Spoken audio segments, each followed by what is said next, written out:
কিতাবুন আনজালনাহু ইলাইকা লিতুখরিজান নাসা মিনাজ যুলুমাতি ইলান নূর। আমার আল্লাহ পাক জানায় দিল, দুনিয়ার মানুষ, আমি পয়গম্বর আরবীর উপরে এমন একটি কিতাব নাযিল করলাম, এমন এক আসমানি কিতাব আমি আল্লাহ পাক রব্বুল আলামিন পাঠিয়ে দিলাম, যেই কিতাবের মাধ্যমে মুহাম্মদুর রাসূলুল্লাহ এই দুনিয়ার অন্ধকারাচ্ছন্ন মানুষগুলোকে, গুনাহের এই শিরিক বেদাতের মধ্যে লিপ্ত মানুষগুলোকে আমি আল্লাহ পাকের তাওহীদের বাণী শোনানোর জন্য, আমি আল্লাহ পাকের জান্নাতের দিশা দেওয়ার জন্য আমি পয়গম্বরকে দুনিয়ার জমিনে পাঠাইলাম। ও দুনিয়ার মানুষ, তোমরা যেই পথে পা বেড়াচ্ছ, যেই পথে চলতেছ, আমি আল্লাহর পরিচয় না জেনে, তাওহীদের শিকার না দিয়ে নিজেদের নফসানিয়তের উপর যেভাবে জীবন যাপন করছো, আল্লাহ বলেন এই রাস্তা তো তোমাদের সঠিক রাস্তা না, এই রাস্তা তোমাদেরকে জাহান্নামের কালো অন্ধকারে নিপতিত করে দিবে। বলেন না নাউজুবিল্লাহ। আল্লাহ বলেন, পয়গম্বর, আপনার নিকট এই কোরআন নাযিল করলাম যাতে করে আপনি জাহেলিয়াতের যুগের মানুষগুলিকে আমি আল্লাহর তাওহীদের স্বীকারোক্তি শিখিয়ে আমি আল্লাহ জান্নাতের দিশা দিতে পারেন। সুবহানাল্লাহ। আল্লাহ পাক বলেন, দুনিয়ার মানুষ, এই কোরআনকে যারা মানবে, কোরআনকে যারা ধরবে, কোরআনকে যারা গ্রহণ করবে, কোরআনকে যারা তেলাওয়াত করবে, আল্লাহ পাক রব্বুল আলামিন জানায় দিল, দুনিয়ার মানুষ, যুগে যুগে যুগে যারা কোরআনকে মেনেছে, যারা কোরআনের উপরে জীবন যাপন করেছে, যারা কোরআনকে তেলাওয়াত করেছে, কোরআন ওয়ালাদেরকে ভালোবেসেছে, এই কোরআনকে চুমু খেয়েছে, কোরআনকে নিজের ব্যক্তি জীবনে, পারিবারিক জীবনে কাজে লাগাইল, আল্লাহ বলেন তাদের ব্যক্তি জীবন আমি উজ্জ্বল করে দিলাম, তাদের পারিবারিক জীবন আমি উজ্জ্বল করে দিলাম। আল্লাহ কই, কিয়ামত পর্যন্ত যারা এই কোরআনকে ধরবে, কোরআনকে ছুঁইবে, কোরআনকে ভালোবাসবে, আমি আল্লাহ ওই বান্দার জীবনটাকে আলোকিত করে দেব। সুবহানাল্লাহ। আল্লাহ বলেন, এই কোরআন এমন এক কোরআন, এই কোরআনকে ভালোবাসার কারণে সাহাবায়ে কেরাম সোনার মানুষে পরিণত হয়েছে। ঠিক কি ঠিক না? সাহাবায়ে কেরামের জীবন উজ্জ্বল হয়েছে, সাহাবায়ে কেরাম এই কোরআনকে গ্রহণ করেছে, তাদের জীবন কেমন ছিল আর কেমন হইল তাকায় দেখেন। পয়গম্বরের জলিলে কদর সাহাবী দাহিয়াতুল কলবি, দাহিয়াতুল কলবির জীবনের দিকে তাকান। এমন একজন সাহাবী যে তার কন্যা সন্তানগুলিকে জীবিত অবস্থায় মাটির মধ্যে পুঁতে দিত। এই জাহেলিয়াতের যুগে এমন একটা নীতি ছিল, যাদের ঘরে কন্যা সন্তান জন্মগ্রহণ করবে, এই সন্তানগুলিকে জীবিত অবস্থায় মাটির মধ্যে পুঁতে দিত। বলেন না নাউজুবিল্লাহ। জীবিত অবস্থায় সন্তানকে মাটিতে পুঁতে দিত।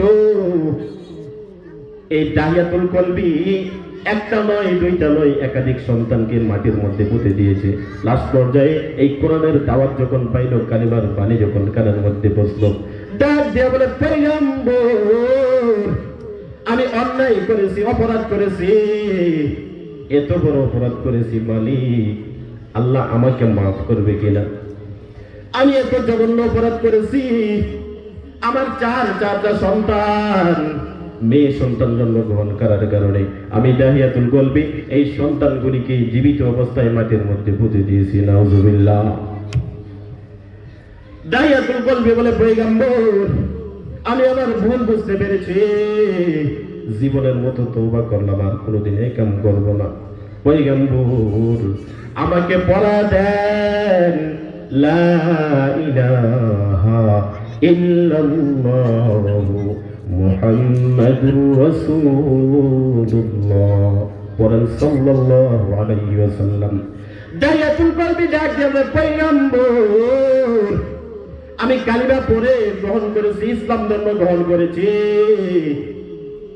আমি জীবনে আর কোনোদিন এই পাপ করবো না, অন্যায় করবো না।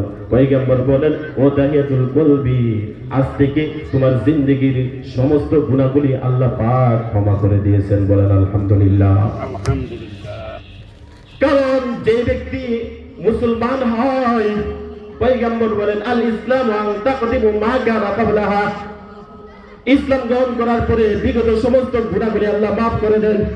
এই দাহিয়াতুল কলবি মুহাম্মদের কালিমার তলে আয়েশা নিজের জীবনকে উজ্জ্বল করে দিয়েছেন, নিজের জীবনকে আলোকিত করেছেন। এই অন্ধকারের জাহিলিয়াতের যুগের গুনাহ থেকে বের হয়ে কোরআন যখন গ্রহণ করলেন, এই বিশ্ব নবীর কালিমা যখন পড়লেন, আল্লাহ পাক তার জীবনটা সোনালী জীবনে পরিণত করে দিয়েছেন। এই তাহিয়াতুল কলবি পয়গম্বরের কালিমা পড়ে মুসলমান হয়ে গেছে, জীবনটা সোনালী জীবনে পরিণত হয়ে গেছে। শুধু তাই নয়, মুমিন খলিফাতুল মুসলিমিন ওমরের ঘটনার দিকে তাকান।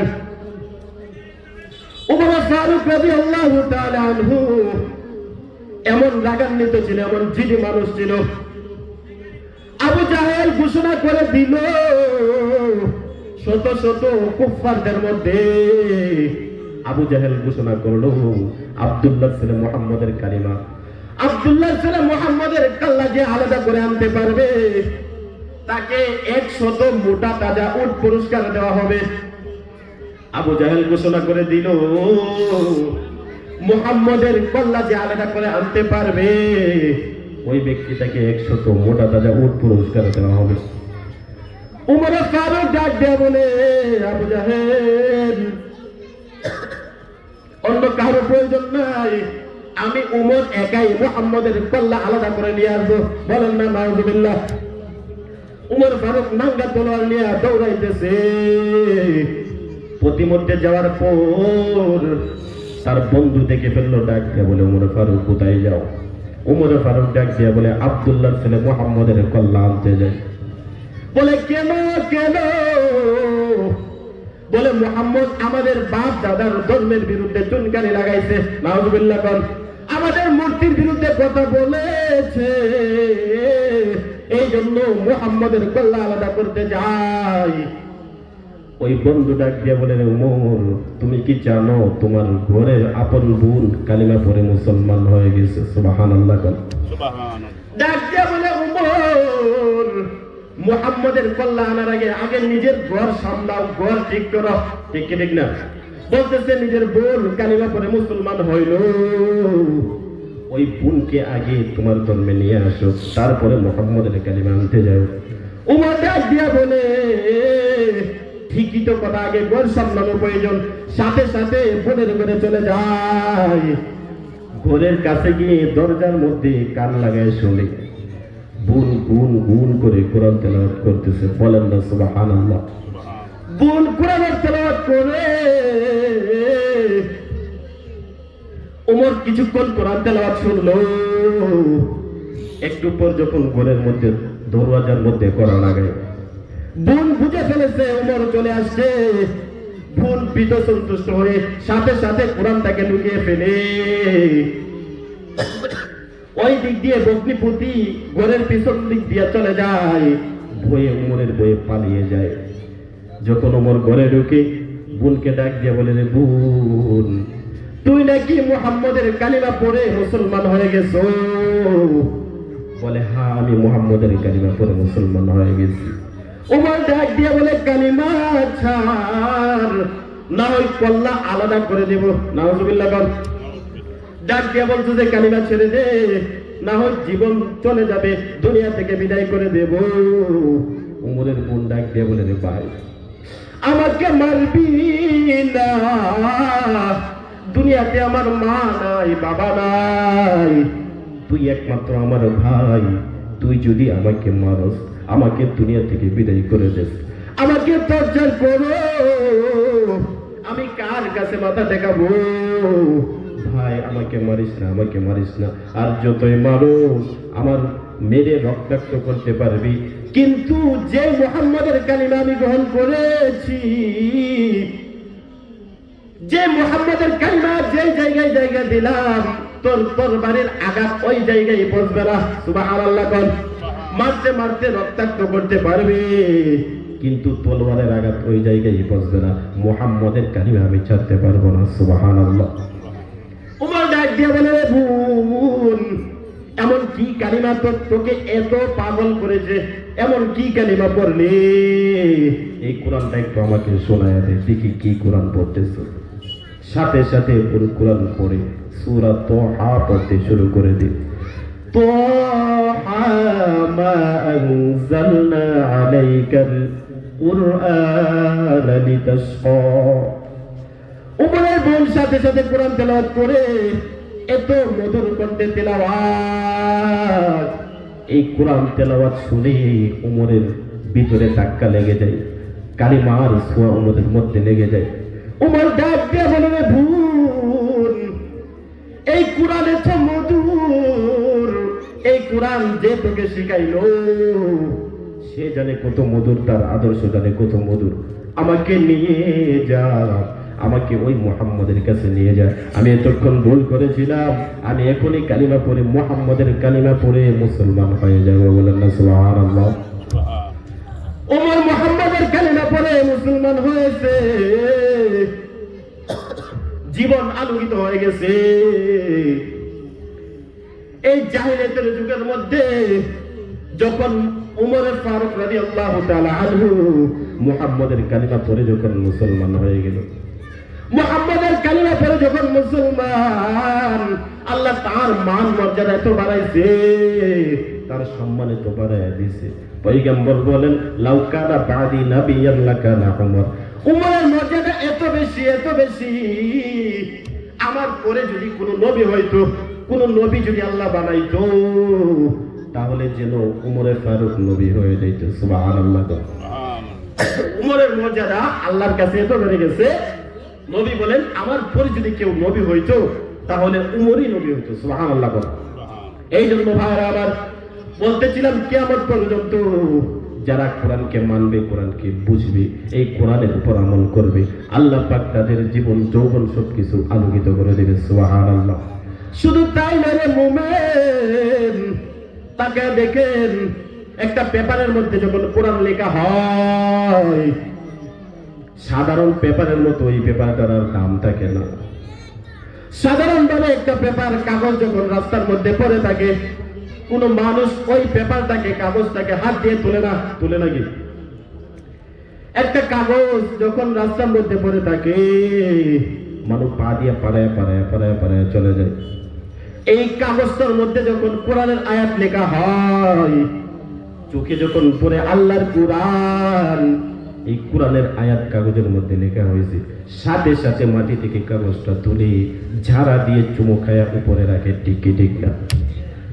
কারণ এই কাগজের মধ্যে আল্লাহর কোরআন, এই কোরআনের কারণে সাধারণ একটা কাগজের দাম বেড়ে গেল। শুধু তাই নয়, যে কাপড়টা দিয়ে কোরআনের গিলাফ বানানো হয়, কোরআনের গিলাফ যে কাপড় দিয়ে বানানো হয়, সাধারণত ওই কাপড়টা কম দামে হয়। ঠিক ঠিক না? কোরআনের কাপড় যে গিলাফটা লাগানো হয়, টুকরা কাপড় দিয়ে এই গিলাফটা বানানো হয়। আপনি দেখবেন এই কোরআনের গিলাফটা যখন মাটির মধ্যে পড়ে যায়, হাত থেকে যখন মাটিতে পড়ে যায়, একজন মুমিন ব্যক্তি যখন পরিলক্ষিত করে, সাথে সাথে এই কাপড়টাকে উঠাইয়া চুমু খায়া উপরে রাখে। ঠিক কি ঠিক না? বরঞ্চ এর চেয়ে দামি কাপড়, যে কাপড় সে নিজে পরিধান করে, পরিবারের মানুষ পরিধান করে, ওই কাপড় যদি মাটিতে পড়ে যায়, পেকে পড়ে যায়, ওই কাপড়টা যদি নষ্ট হয়ে যায়, কখনো এই কাপড়টাকে তুলে চুমা খায় না। খায় নাকি? ওই কাপড় তুলে চুমা খায় না। এই কোরআনের গিলাফকে কেন চুমা খায়? কারণ তার সম্পর্ক কার সাথে? বলেন, কার সাথে? এই কাপড়ের সম্পর্ক কোরআনের সাথে।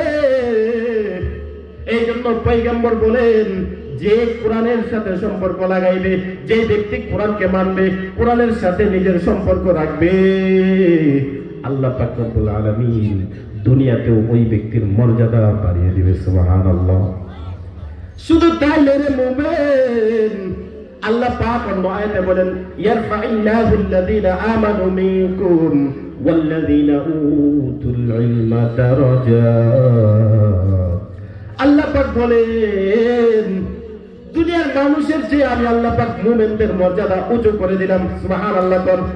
যারা ঈমানওয়ালা, যারা ঈমান গ্রহণ করেছে, মুমিনদের মর্যাদা আমি আল্লাহ উঁচু করে দিলাম। তাদের মধ্য থেকে আমি আল্লাহ আরেকটা দলকে বাছাই করলাম, আরেকটা দলের মর্যাদা আরেকটু উঁচু করলাম, যাদেরকে আমি কোরআন দিয়েছি, কোরআনের ইলম দিয়েছি। সুবহানাল্লাহ। সাধারণ মুমিনের চেয়ে আল্লাহ বলেন ওই সকল ব্যক্তিদের মর্যাদা আমি আল্লাহ আরেকটু বাড়ায় দিলাম যাদেরকে কোরআন দিয়েছি। সুবহানাল্লাহ। ওয়াল্লাযিনা উতুল ইলমা দারাজাত, যাদেরকে ইলমে নববী দান করেছে, কোরআন সুন্নাহর ইলম যাদেরকে দান করলাম, তাদের মর্যাদা আমি আল্লাহ উঁচু শিখরে তুলে দিলাম। সুবহানাল্লাহ। শুধু তাই নয় মুসলমান, আল্লাহ বলেন পয়গম্বর আমি আপনাকে এই 30 পারার কোরআন আপনার নিকট কেন নাজিল করলাম? এই অন্ধকারের যুগের মানুষগুলিকে আলোর দিশা দেওয়ার জন্য, আলোর পথে নিয়ে যাওয়ার জন্য আমি আল্লাহ এই কোরআন আপনাকে দিলাম। সুবহানাল্লাহ। এই কিয়ামত পর্যন্ত যারা কোরআনকে মানবে, কোরআনের সাথে সম্পর্ক রাখবে, তাদের মর্যাদা বাড়বে কি বাড়বে না বলেন তো দেখি? অবশ্যই বাড়বে। এই জন্য এই দরিকান্দি গ্রামের মধ্যে এই কোরআনের মাদ্রাসা, এখানে কোরআন তেলাওয়াত হয়, 24 ঘন্টা ছাত্ররা কোরআন পড়ে। এই কোরআনের সাথে তাদের সম্পর্ক, রাত 3টা 4টা উঠে কোরআন তেলাওয়াত করে। পয়গম্বর জানায়া দেন একজন হাফেজে কোরআনের কত দাম। মান ক্বারা হারফান মিনাল কুরআন ফালাহু বিহি হাসানাহ ওয়াল হাসানাতু বিআশরি আমসালিহা। এই কোরআনের এত দাম, যে ব্যক্তি কোরআনের একটি মাত্র হরফ তেলাওয়াত করবে তার আমলনামায় আমি আল্লাহ 10টি হরফ তেলাওয়াতের সওয়াব আমি দান করি। সুবহানাল্লাহ। শুধু তাই না, একজন হাফেজে কোরআনের কত দাম। একজন হাফেজে কোরআনকে আল্লাহ পাক রব্বুল আলামিন জান্নাতের ময়দানে ডেকে বলবেন, ও হাফেজে কোরআন, দুনিয়ার জমিনে এত কষ্ট করেছো, 3টায় 4টায় উঠে কোন কোনে শীতের মধ্যে ওযু বানাইয়া আমি আল্লাহর কোরআন তেলাওয়াত করেছো, এর বিনিময়ে আমি আল্লাহ আজকে তোমাকে ঘোষণা করলাম জান্নাতের মধ্যে চলে যাও। সুবহানাল্লাহ। হাফেজে কোরআনকে যখন বলা হবে জান্নাতে যাও, হাফেজে কোরআন ডাক দিয়ে বলবে, রে মালিক, দুনিয়াতে এত কষ্ট করেছি, কোরআন পড়েছি, আমি একার দ্বারা হয় নাই, আমার পিছনে শ্রম ছিল আমার মা বাবার। ঠিক কি ঠিক না? আমার মা বাবার শ্রম ছিল, উস্তাদের শ্রম ছিল, এলাকাবাসীর শ্রম ছিল, তাদেরকে ছাড়া আমি আজকে জান্নাতে যাব না। আল্লাহ পাক বলবেন হাফেজে কোরআন তুমি যতজন ইচ্ছা ততজনকে নিয়ে জান্নাতে চলে যাও। সুবহানাল্লাহ। ও মুসলমান, এই কোরআন যারা পড়বে, কোরআনের সাথে সম্পর্ক যারা রাখবে, আল্লাহ তাদের সম্মান বাড়ায় দেবে।